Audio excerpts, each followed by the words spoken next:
오늘 우리에게 주시는 하나님 말씀은 사도행전 19장 1절에서 7절까지 말씀 봉독합니다. 신약성경 220면입니다. 사도행전 19장 1절부터 봉독해 내려가겠습니다.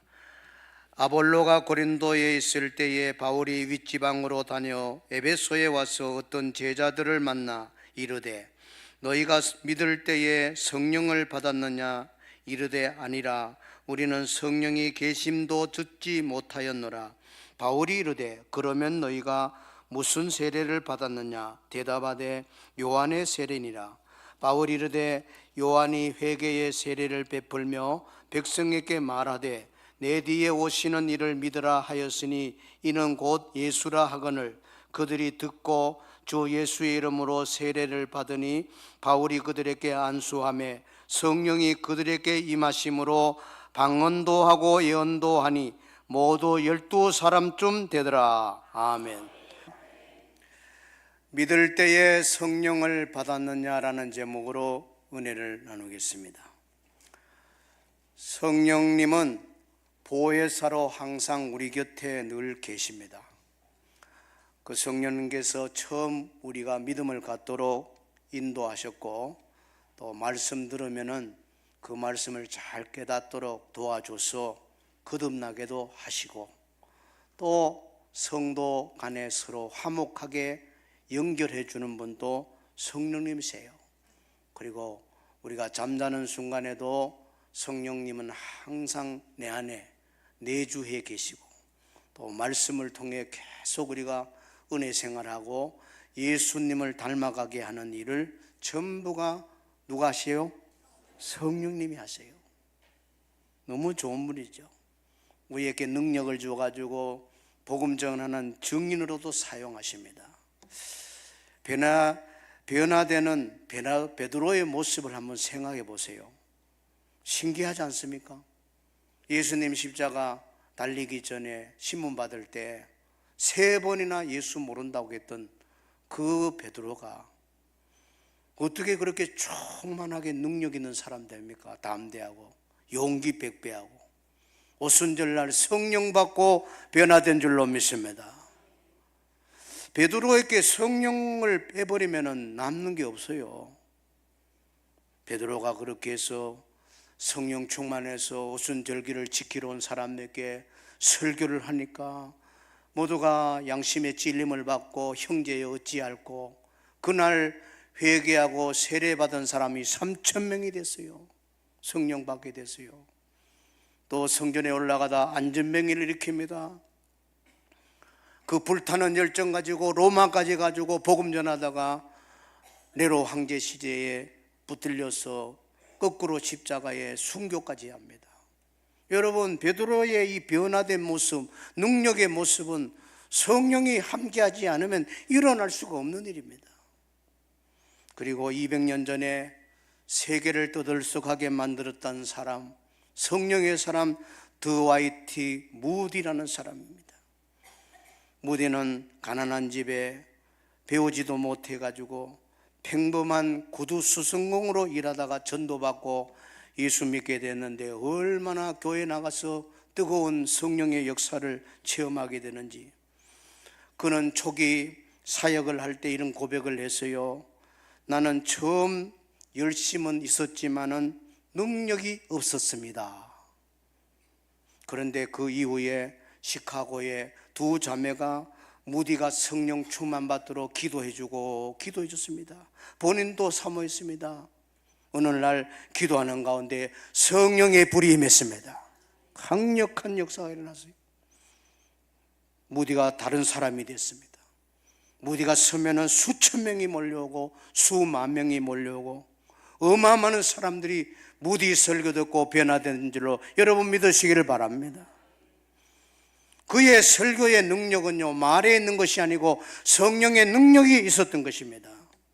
여러분, 성령의 능력이 얼마나 위대한가를 그 배우지 못한 무디를 통해서 역사하는 걸 보면은 확연하게 드러난 겁니다.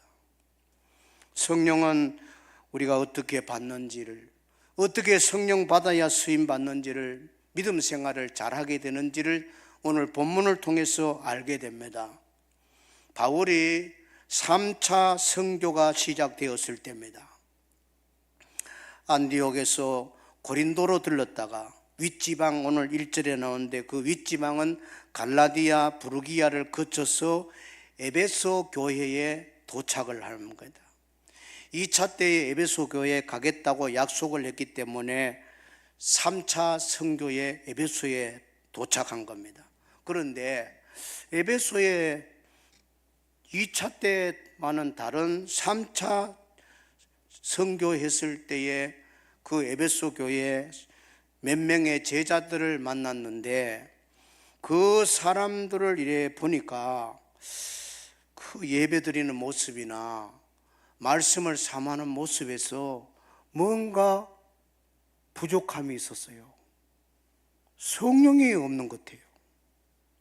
그래서 그들에게 너희가 믿을 때에 성령을 받았느냐, 아주 충격적인 이야기를 한 거예요. 오늘 이 말씀에 바울의 질문에서 현대적으로 우리는 어떻게 이 말씀을 받아야 되고 내 믿음은 어떻게 세워져야 되고 은혜 생활을 어떻게 해야 되는지를 알게 되는 겁니다. 너희가 성령을 받았느냐? 첫째는 신앙의 열심보다 성령으로 거듭남이 먼저입니다. 신앙생활은 열심보다가 더 중요한 것은 성경의 진리를 따라서 신앙생활을 바로 하는 겁니다. 사도 바울께서 2절에서 너희가 믿을 때에 성령을 받았느냐 물었을 때 이 질문은 그리스도인이냐 아니냐를 결정하는 중요하고 심각한 질문이에요. 교회 온다고 다 그리스도인이 아니잖아요. 교회 온다고 다 알곡이고 다 몽땅 천국 가는 건 아니잖아요. 예수님 말씀했잖아요. 죽정이가 있다고. 바울은 로마서 8장 9절에서도 그리스도인의 기준을 선언했습니다. 이 정도는 돼야 그리스도인이라는 거예요. 만일 너희 속에 하나님 영이 거하시면 너희가 육신에 있지 않고 영에 있나니 누구든지 그리스도 영, 역시 성령님입니다. 성령이 없으면 뭐가 아니래요? 그리스도의 사람이 아니라는 거예요. 여기서 하나님 영, 그리스도 영은 성령님을 뜻하는 겁니다. 성령이 그 마음에 없으면 그 사람은 그리스도인이 아니라는 겁니다. 그냥 종교인이지. 오늘날 니고데모라는 이스라엘의 존경받는 학식 있는 랍비가 예수님 찾아왔어요. 예수님께 질문을 하지요. 영생에 대한 질문입니다.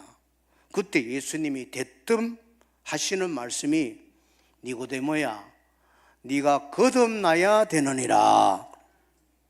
거듭나는 게 또 뭐예요? 성령으로 거듭나지 않으면 결단코 하나님 나라 볼 수 없느니라. 요한복음 3장 3절에서 하잖아요. 성령으로 거듭나는 게 제일 중요한 거야. 율법 남보다 더 많이 안다고 구원받는 게 아니야. 열심으로 교회 온다고 구원받는 것도 역시 아니야. 중요한 것은 성령으로 거듭나야 되느니라. 성령의 사람이 되어야 된다는 겁니다.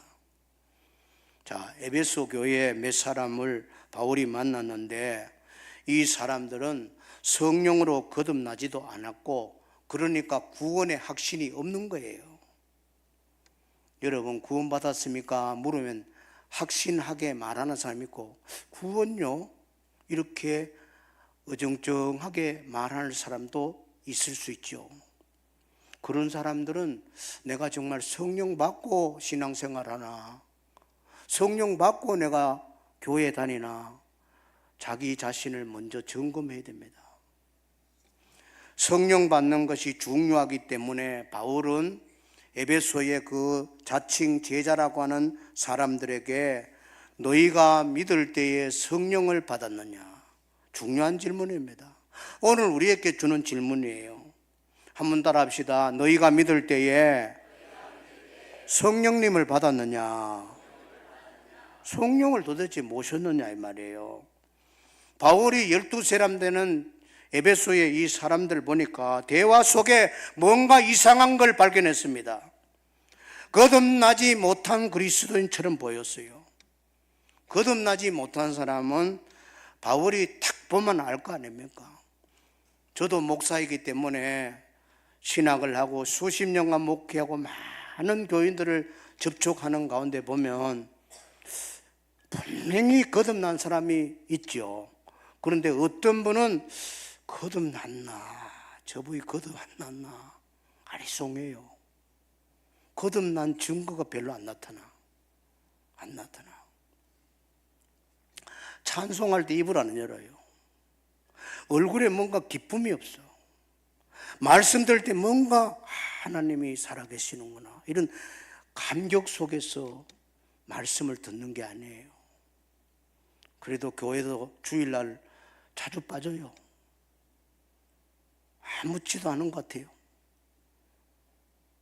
뭔가 이 성령의 간섭과 통치와 지배와 다스림을 받지 않는 것 같은 자연인으로, 안 믿는 사람하고 별 차이가 없는, 예수 믿은 사람이나 믿기 전의 모습이나 별 차이가 없는 옛날 생활 그대로 반복적으로 하고 있는 그런 모습을 이래 보면은 목사로서 그 사람 볼 때 거듭나지 않은 것 같은데 걱정이래, 이런 마음이 드는 거예요. 바울이 지금 에베소에 며칠 만났을 때 여러 모습을 잠깐 보더라도 거듭난 그리스도인으로 확인이 안 되는 거예요. 복음을 아직도 온전하게 받아들이지 않고 있는 겁니다. 그래서 바울이 두 번째 질문하기 전에 너희가 성령을 받았느냐라고 첫 번째 묻잖아요. 그때 그들이 2절에서 나오는데요, 뭐라고 하냐면 충격적인 말이에요. 뭐라 그럽니까? 우리는 성령이 계심도 듣지 못하였다는 거예요. 아니, 성령이 어떤 분이에요? 성령이 뭐 하는 분이에요? 저는 성령이란 말 한마디도 못 들어봤는데요, 지금 이렇게 나오고 있는 거예요. 어떻게 교회를 다니고 신학 생활을 했던 자칭 제자라는 자들이, 예수를 믿고 있다고 하는 사람들이 성령이 계심도 듣지 못했다니 얼마나 슬픈 일인지 모릅니다. 저들은 세례 요한을 통해서 형식상의 물 세례를 받았을 뿐이고 중요한 십자가 부활의 복음을 알지 못하고 있었던 거예요. 부활의 복음을 모르니까, 십자가 복음을 모르니까 성령의 씻음으로 거듭나는 역사가 일어나지 않는 거예요. 오늘날에도 많은 그리스도인이 형식적으로 물 세례는 받았지만은 성령님이 우리 마음속에 거하심과 우리를 변화시키는 역사를 경험하지 못하고 그 면에 전혀 모르는 분들이 교인 가운데 많습니다. 청교도 시대의 위대한 주경학자 메뚜헬리는 이런 말을 했어요. 아무 목적 없이 세례를 받고 이로써 하나님의 은혜를 헛되이 받고 또한 성령을 받지도 않았으며 성령께 복종하지 않는 사람들이 교인 가운데 다수가 있다. 옳은 표현이지요. 그런데 이것이 얼마나 자존심 상하는 문제입니까? 신앙생활 하는데 몇십 년 내에 예수 믿었는데 나보고 믿을 때 성령 받았어요? 이 질문은 참 어처구니 없는 것처럼 들리기도 하고 부끄러움을 느끼기도 하겠지만은, 그러나 사실상은 신앙의 본질을 묻고 있는 겁니다. 영적 상태를 진단하는 질문이에요. 오늘 우리에게 주시는 질문입니다. 이렇게 들으세요. 당신은 성령의 인도하심과 임재를 경험하고 살아갑니까? 겸손하게 한번 마음속으로 대답해 보세요. 많은 성도들이 신앙생활을 하지만은 성령의 능력 없이 살아갑니다. 에베소의 이 사람들도 마찬가지요. 이 사람들은 왜 성령을 듣지도 못했다고 말합니까? 그것은 바로 원인은 아볼로의 영향을 받았기 때문입니다. 아볼로가 누굽니까? 아볼로는 18장 위에 보면 나오는데요, 이집트 출신의 유대인으로서 학식이 높아요. 공부는 많이 했어요. 구약 성경에 능통한 자라 그랬어요. 엄연히 뛰어나고 열심은 있으나 요한의 세례만 알 뿐이라 그랬어요. 요한의 세례만, 물 세례만 알 뿐이고 뭐를 모른다는 거예요? 예수님의 십자가 부활을 모른다는 거예요. 온전한 믿음이 아니죠. 복음을 정확하게 모른다는 거예요. 그 아볼로 영향 때문에 에베소의 12명의 이 사람들은 성령에 대해서 문외한이 된 거예요. 전혀 모르는 자가 된 겁니다. 오늘 우리 안에도 신앙생활을 하고 있지만은 성령 없이 살아가는 사람이 있지는 않을까요? 신앙의 형식은 있는데 생명이 없는 사람입니다. 열심은 있는데 능력이 없는 삶을 살아가요. 말씀은 아는데 감동을 받지 않는 삶, 말씀을 들어도 깨달음과 기쁨이 없이 살아가는 사람, 그렇다면 정직하게 우리는 이 질문 앞에 서야 합니다. 나는 성령을 받았는가? 다시 탁월한 주경학자 메투헬리 이야기를 계속 주의 깊게 들어보세요. 우리는 성령을 받았는지 받지 않았는지 하는 질문은 그리스도의 신앙을 고백하는 우리 모두에게 사실 심각한 질문이다. 성령이 모든 믿는 자와 구하는 자에게 주신다고 약속이 되어 있다. 그러나 많은 사람들이 이 문제를 잘못 알고 있다. 많은 사람들이 실상 성령을 받지 않았으면서도 받은 것처럼 생각하는 경우가 많다. 이게 문제잖아요. 성령을 안 받았는데 받은 것으로 생각하고 그냥 교회에 다니는 경우가 많다는 참 슬픈 이야기죠. 과연 우리는 믿은 후에 성령을 받았는가라는 질문을 받아야 되고, 그것은 열매를 보고 나무를 알 수 있는 법이다. 과연 우리는 성령의 열매를 갖고 있는가? 구원의 확신이 있는가? 성령의 인도를 받고 있는가? 우리는 생활 속에 성령의 통치에 순종하고 있는가? 한번 따라요. 우리는 성령의 통치에 순종하고 있는가? 여러분 합니까?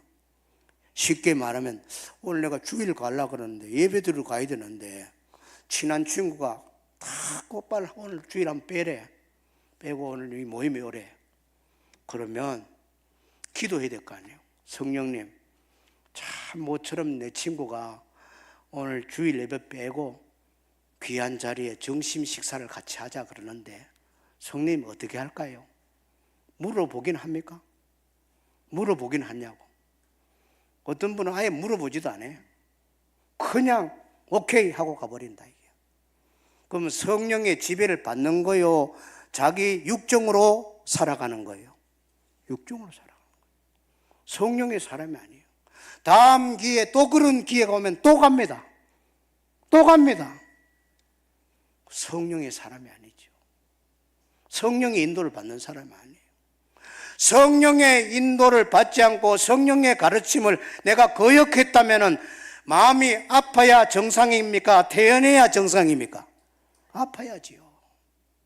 아파합니까? 여러분 권사님들도 잘 들으세요. 주일날 딸이 왔네. 교회 무조건 빠져버려. 성령의 인도를 받는 겁니까? 성령님이 오늘 모처럼 딸하고 사이하시니까 예배 빠지고 그냥 오늘 지내라 그럽니까? 기도는 합니까? 그걸 매번 그럽니까? 성령하고 상관없이 살아가는 거예요. 여러분 솔직할 필요가 있습니다. 그런 사람은 다시 복음을 들어야 합니다. 예수님을 다시 만나야 됩니다. 십자가 부활의 복음을 다시 들으시고 성령께서 여러분의 눈을 열어주기를 축원합니다. 눈이 열려야 됩니다. 큰 깨달음이 와야 됩니다. 불을 받아야 돼요. 불 받아야 돼. 내 안에 재성을 태워야 됩니다. 그래서 그동안 성령님을 근심하게 하고 탄식하게 했던 죄를 다 용서받고 거듭난 사람으로 새롭게 살아가기를 주님의 이름으로 부탁합니다. 두 번째는 성령의 감동으로 예수님을 인격적으로 영접해야 합니다. 그리스도인이 되려면은 예수 그리스도를 구주로 영접해야 하지요. 여기서 예수님을 영접한다는 것은 우리가 영적인 사망과 심판에서 자유를 얻어서 영생을 얻도록 하기 위해서 하나님이 아들을 십자가에 제물로 내놓고 예수님이 내 죄를 다 대신을 짊어지시고 대신 죽으신 거 아닙니까? 그래서 이제 내 인생의 구주와 주님이 되셨는데 그 예수님을 한번 영접하고 끝나는 게 아니죠. 예수님은 항상 내 안에 성령으로 지금 와 계십니다.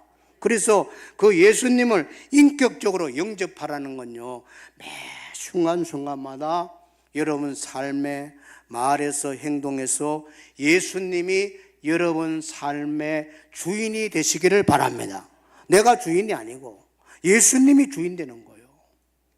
내가 아무리 하고 싶어도 주인 되시는 주님이 하지 말라 그러면 안 해야 되고, 가지 말라면 그 자리에 안 가야 되고, 하라면 하기 싫은 일도 해야 되고, 주님 뜻대로. 할렐루야. 그게 인격적으로 주님을 영접하는 거예요. 여러분이 혹시 예수님을 뒷방 늙은이 취급하지 않습니까? 예수님은 교회에 왔을 때만 주님 찾고 사회생활 때는 예수가 없어. 예수님 찾지도 안 해. 예수님을 앞세우지도 안 해. 그것도 몰라 뭔지. 그러면은 성령과 함께하는 삶이 아니에요. 여러분, 예수님을 항상 마음 중심에 모시고 살아야 되는 거예요.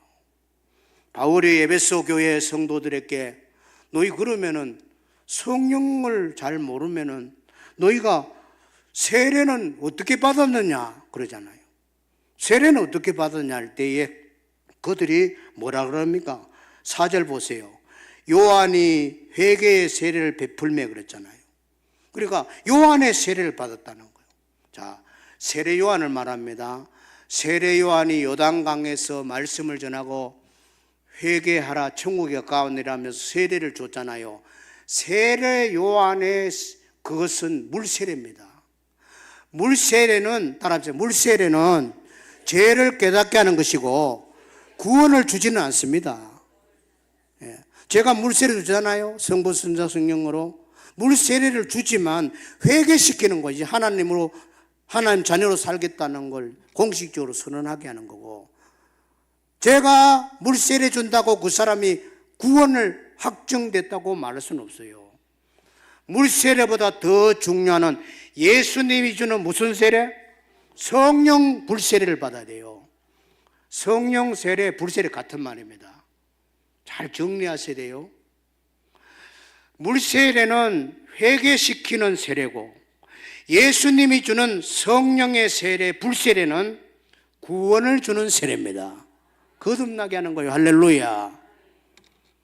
많은 분들이 물세례만 받았고 불세례를 안 받은 상태의 신앙생활 하는 거예요. 그런 사람은 천국 갈 수가 없어요. 예수님 말씀했잖아요. 물과 성령으로 거듭나지 않으면 결단코 하나님 나라 볼 수 없다 그랬어요. 자, 요한이 물 세례 줄 때 뭐라 그랬어요? 오늘 4절에 내 뒤에 오시는 이를 믿으라. 그분이 누구예요? 예수님이지. 하나님 아들 메시아. 그분을 믿어라. 그분을 믿어라. 세례 받고 끝이 아니에요. 물 세례는 아까 이야기대로 죄를 깨닫게 하는 것이고, 이제는 예수님을 본격적으로 잘 믿으라는 거예요. 예수님을 영접하고 매 순간마다 예수님을 앞세우고 살아가라는 거예요. 그럴 때 완전한 그리스도인으로 살아갈 수 있다는 겁니다. 그 말씀을 잘 듣고 바울로부터 이제 바울이 그들의 믿음을 도와주기 위해서 긴 복음을 다시 전했고, 그 다음에 성령도 어떤 분인 걸 알려줬고, 그 다음에 5절에 보세요. 그들이 듣고 그랬잖아요. 복음을 들었다는 거예요. 그 다음에 주 예수 이름으로 세례를 받으니, 요 안에 물세례가 아니에요. 주 예수 이름으로 세례를 받으니 그랬잖아요. 믿음의 시작입니다. 복음을 제대로 듣고 다시 신앙의 본 궤도에 올라서는 과정에 있는 겁니다. 그렇습니다. 믿음의 전환이 필요한 겁니다. 죄에서 돌이키는 것만으로는 충분하지 않아요. 예수 그리스도 이름으로 복음으로 새롭게 되는 여러분 되기를 바랍니다. 이제 오늘 우리 각자는 어떻게 확인해야 될까요? 그러면 과연 나는 성령을 받았는가라는 자문을 해야 됩니다. 나는 성령을 받았는가? 이 질문에 바울의 답변을 분명하게 들어보세요. 고린전서 12장 3절 표준 세번역입니다. 그러므로 나는 여러분에게 알려드립니다. 하나님의 영 성령으로 말하는 사람은 아무도 예수를 저주하지 않습니다. 예수 따위 말라고 믿어? 절대 그런 사람 아닙니다. 성령 받은 사람은 그렇게 말할 수 없고, 그 다음 중요하지요. 성령으로 감동하지 않고는 아무도 예수님을 주님에 알 수 없느니라. 아멘. 예수님이 여러분은 진정한 주님이시죠? 그럼 여러분, 누가 여러분에게 그렇게 믿음을 갖도록 해 주었습니까? 성령님이라는 거예요. 성령님. 내가 예수님을 진짜로 구주로 주님으로 영접하고 늘 생활 속에 주님을 앞세우고 살아간다면 내 안에 이미 누가 와 계세요?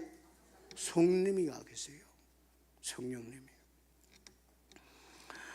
여러분, 이게 사실 우리가 쉽게 아멘하고 마치지만은 예수님을 나의 주님으로 믿고 고백한다고 하는 것은 성령의 감동이 없으면 될 수가 없어요.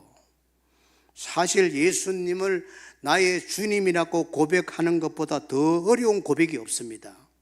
2000년 전이라면은 신라의 시조 박흑거세가 아래서 태어났다고 하는 그런 시대 아닙니까? 그 2000년 전에 지구 반대편에 이스라엘 땅 골고다 언덕에서 예수님이 양팔 벌려서 십자가에 피 흘려 죽었다네. 3일 만에 부활했다네. 여러분 봤습니까? 박흑거세 시대에 예수님이 그렇게 했다는데 여러분 봤느냐고요? 그거 어떻게 믿어지죠? 그래서 성령이 아니고는 지식으로는 2000년 전에 그 사건을 황당한 것처럼 들리는 이야기를 믿을 수도 이해할 수도 없는 거예요. 그것을 내가 믿는다는 것은 지식입니까? 내 어떤 총명한 머리입니까? 성령의 역사입니까? 그렇죠. 할렐루야. 내가 믿어진다는 것은 성령이 나를 믿게 하신 줄로 확신하기를 바랍니다. 그것만 분명하면 그 사람은 성령 받은 사람이에요. 이게 어정쩡하면은 거듭나지도 않는 사람이고, 거듭나지 않으면 구원의 확신이 없는 거예요. 순서가 그런 거예요. 자, 여러분, 거듭남이 먼저겠어요? 구원의 확신이 먼저겠어요? 예? 예. 잘 모르겠지요. 예, 약간 맺히는 이야기 했는데, 거듭남이 먼저냐, 구원의 확신이 먼저냐, 그래서 신학을 해야 되는 거예요. 둘 중에 뭐가 먼저예요? 성령으로 거듭남이 먼저입니다. 복음을 듣고 거듭난 사람이 구원의 확신을 갖는 거예요. 구원의 확신이 없다는 것은, 이단에게 빠지고 구원의 확신이 없다는 것은 거듭나지 않는 사람이에요. 그동안 죄송하지만 가짜 교인이야. 무슨 교인? 가짜 교인이라. 제가 아는 구원파에 빠진 여러 명 보면은 구원의 확신이 없는 사람들이었어요. 교회 그냥 다닌 사람이라. 형식적으로 맹목상 종교인이었지 거듭난 증거가 없었던 거예요. 아시겠죠? 성가대하고 노래 부른다고 다 거듭난 건 아니잖아. 교회 열심히 한다고 거듭난 건 아니잖아. 성령이 역사해야 되는 거예요. 성령이 하나님의 영을, 생명을 불어넣어야 할 줄 믿습니다. 이게 엄청난 하나님의 주권이고 은혜입니다. 그래서 성령이 거듭나야 돼요. 성령의 거듭나는 비결은 오늘 이 시간에 이야기를 할 수 없고요, 다음 기회 있으면 하겠습니다. 여러분, 중요한 것은 성령의 감동받는 비결이 중요해요. 성령을 어떻게 감동받을까? 4가지가 있습니다. 이 4가지를 마음에 잘 새겨두어가지고 4가지 하나도 없다면 회개하고 믿음을 새롭게 시작하고 4가지 중에 부족한 거 있으면 그걸 보충하세요. 성령의 감동을 받으면 먼저 성령님을 인격적으로 영접해야 돼요. 성령은 하나님입니다. 여러분, 인격을 갖고 있는 사람 그렇잖아. 내 자신을 좋아하는 사람은 나도 좋아지는 거예요. 나를 은근히 무시해. 그럼 내가 싫은 거지. 성령도 인격을 갖고 있는 거예요. 성령을 사모하고 성령님을 자꾸 모시려고 하고 성령님께 자꾸 가까이 가려고 하고 마음을 활짝 열고 그런 사람은 성령의 매 순간 감동을 받게 되는 겁니다. 한번 따라합시다. 성령이여 오소서, 내 삶에 오옵소서. 할렐루야. 그렇게 예배 전에라도 기도하세요. 성령님, 예배를 왔습니다. 제 마음에 오시고 다시 감동시켜 주세요. 설교 들을 때 사람의 말로 듣지 않고 하나님의 음성으로 듣게 하옵소서. 성령을 자꾸 모셔드리세요. 2번째는 말씀과 기도로 여러분 마음을 깨끗하게 준비하세요. 성령님은 거룩한 영이기 때문에 더러운 곳에, 속된 곳에, 죄가 있는 곳에, 불순종이 있는 곳에는 성령이 임하질 않아요. 내면을 깨끗하게 정결하게 비울 때 성령님은 민감하게 역사하시는 거예요. 말씀과 기도로 깨끗하게 하세요. 셋째는 예배 속에서 성령을 사모하고 집중하세요. 예배는 성령이 역사하는 최고의 통로입니다. 중요하지요. 거듭난 사람은 예배를 잘 드립니다. 거듭나지 않은 사람은 그 예배 한 시간을 못 견디는 거예요. 예배가 얼마나 귀중한데 성령이 임하는 시간. 할렐루야. 마지막 4번째는 말씀을 사모하고 감동이 올 때 즉시 아멘하고 순종하기를 바랍니다. 설교에 은혜 받을 때 아멘은 목사님 비유 맞춰주려고 한 거 아니잖아요. 감동이 올 때 아멘 해야지. 눈치 보고 하면 하고 안 하면 안 합니까? 여러분, 감동은 자주 오는 게 아니에요. 설교 30분에 한 번 올까 말까는 감동이에요. 감동되는 말씀이 내 마음에 부딪힐 때 아멘하고 성령님을 환영하기를 바랍니다. 할렐루야. 그런 사람에게는 성령님이 강력하게 인도하는 거예요. 기쁨이 오는 거예요. 그렇게 성령의 감동을 받으면서 생활 속에서 예수님을 지식을 넘어서 인격으로 영접하고 존중하며 여러분 삶의 주인으로 모시며 살아가기를 축원합니다. 3번째는 성령님을 날마다 성령님으로 날마다 변화되어야 됩니다. 변화되어야 됩니다. 성령이 임하면 그 증거가 나타나는데 바울이 예수님의 복음을 자세히 전해주고 성령님이 어떤 분인가 알려주고 그 다음에 안수하고 세례를 주거든요. 그때 놀라운 변화가 일어나요. 6절 7절입니다. 바울이 그들에게 안수함에 성령이 그들에게 임하심으로 방언도 하고 예언도 하니 모두 12사람쯤 되더라. 성령이 임하셨다는 거죠. 성령이 임했다는 거예요. 여러분, 이미 성령을 받고 살아가는 성도라면은 늘 성령님을 인정하고 환영하고 그분의 인도를 받아가 변화를 이루어야 됩니다. 주님의 영이 임함으로 주님이 주인으로 여러분 삶에 늘 고백되어지고 말과 행동에서 반드시 주님을 드러내 보이시기를 바랍니다. 겸손하게 드러내세요. 주님이 거룩하신 것처럼 그 거룩을 드러내세요. 주님이 신실한 분 아닙니까? 주님의 사랑을 드러내야 됩니다. 여러분 은행을 통해서 보이지 않는 예수님을 자꾸 드러내는 생활이 성령 충만한 생활이에요. 여러분, 예수님께서 성령 받은 작게 살아가라고 당부하는 말씀이 많이 있는데, 제가 설교 준비하면서 예수님이 우리에게 당부하는 게 많은데 7가지는 꼭 기억해야 되겠구나 해서 준비했어요. 7가지. 너희는 먼저 그의 나라와 그의 의를 구하라. 그러면 이 모든 것을 너희에게 더해 줄게. 먼저 하나님 나라 구하거라. 나는 마음이 온유하고 겸손하니 나의 멍에를 메고 내게 배우라. 나의 온유와 겸손을 꼭 본받아라. 무엇이든지 남에게 대접을 받고자 하는데도 너희에도 남을 대접하거라. 좋은 사람 되거라. 너 이웃을 네 자신처럼 사랑하라.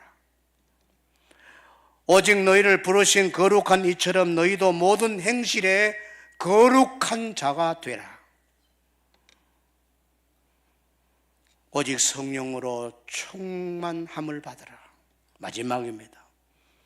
너희는 먹든지 마시든지 무엇을 하든지 다 하나님의 무엇을 위하여? 영광을 위해서 살아가라.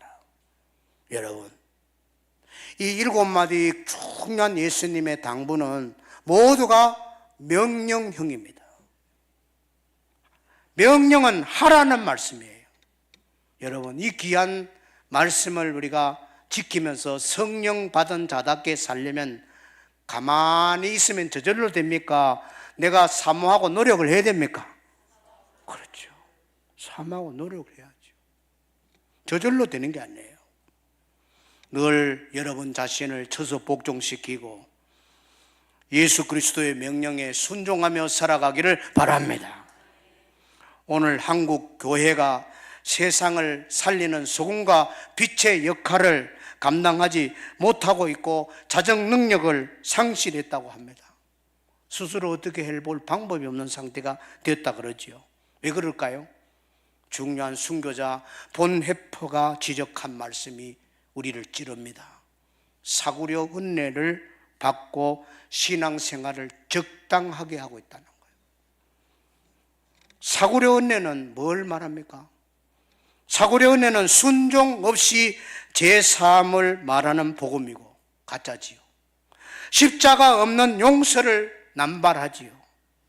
예수 그리스도 없는 은혜를 말하는 거 다 사구려 은혜입니다.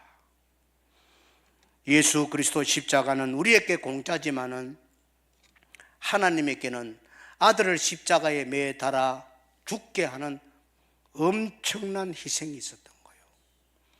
저와 여러분이 십자가로 구원받은 게 사구렵니까? 청량할 수 없는 은혜입니까? 값으로 매길 수 없는 거예요. 그런데 왜 사구려 은혜 취급하고 있습니까? 예수를 왜 그래 적당하게 믿는 것도 아니고 안 믿는 것도 아니고 그렇게 신앙생활 하고 있느냐는 거죠. 이것이 문제입니다. 예수님의 십자가의 은혜를 아는 사람은 바로 늘 생활 속에 성령님의 인도를 받고 성령 하나님의 도우심을 받고 그분의 뜻을 따라 살아가게 되는 줄로 믿습니다. 사랑하는 여러분, 믿음의 시작도 성령님이었어요. 나를 거듭나게 하는 것도 성령님입니다. 구원받고 하나님 자녀대로 살아가게 매 순간마다 능력 주시고 내 안에 내주하시는 것도 누구십니까? 성령 하나님입니다. 그 은혜를 기억하시고 이제 이성적으로 합리적으로 신앙생활 하지 마시고 열심보다 성령으로 거듭나야 될 줄로 믿으시기를 바랍니다. 매 순간마다 성령의 감동을 받고 예수님을 인격적으로 늘 존중히 여기고 영접하시고 성령님이 날마다 말씀과 기도로 여러분을 아름답게 변화시켜가는 역사가 여러분 개인에게 일어나기를 축원합니다.